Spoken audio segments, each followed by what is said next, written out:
होशे हरिश्चंद्र। अयोध्या नगर की एक थे राजा हरिश्चंद्र। वो सदा अपनी प्रजा के फायदे की बात सोचते, हमेशा सच ही बोलते और अपने वचन पर टिके रहते। इसलिए लोग उन्हें सत्यवादी हरिश्चंद्र के नाम से पुकारते थे। उनकी पत्नी थी तारामती और रोहित नाम का एक बेटा भी था। एक बार उनकी कड़ी परीक्षा हुई। राजा को सपना आया कि उन्होंने अपने राज्य किसी को दान में दे दिया है। जागने के बाद जब उनसे किसी ने आकर राजपाट मांगा तो उन्हें सब कुछ दान में दे दिया। इसके बाद उनसे दक्षिण भी मांगी गई। अब तो उनके पास देने के लिए कुछ भी नहीं था।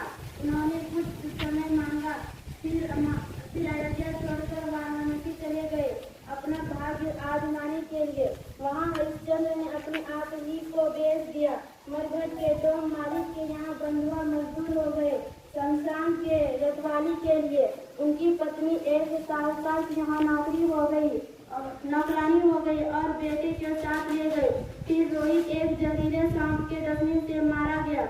उनकी पत्नी उसका शरीर लेकर मरघट पहुंची। हरिश्चंद्र ने अपनी पत्नी और बेटे के लिए भी शमशान कर माफ नहीं किया। तब वहाँ ऋषि मुनि प्रकट हुए। उन्होंने बताया कि हरिश्चंद्र की परीक्षा हो रही थी। इतनी कठिनाई में भी उन्होंने अपने वचन को छोड़ा नहीं। इसलिए पुष्पक विमान में परिवार समेत वे सीधे स्वर्ग गए। हम नहीं जानते कि हरिश्चंद्र की कहानी सच है या नहीं, लेकिन यह जानते हैं कि बचपन में गांधी जी पर इस कहानी का गहरा असर पड़ा था। उन्होंने तय किया कि वे भी हरिश्चंद्र की तरह सत्यवादी और अपने वचन के पक्के बनेंगे। आज उनका भी बड़ा नाम है। धन्यवाद।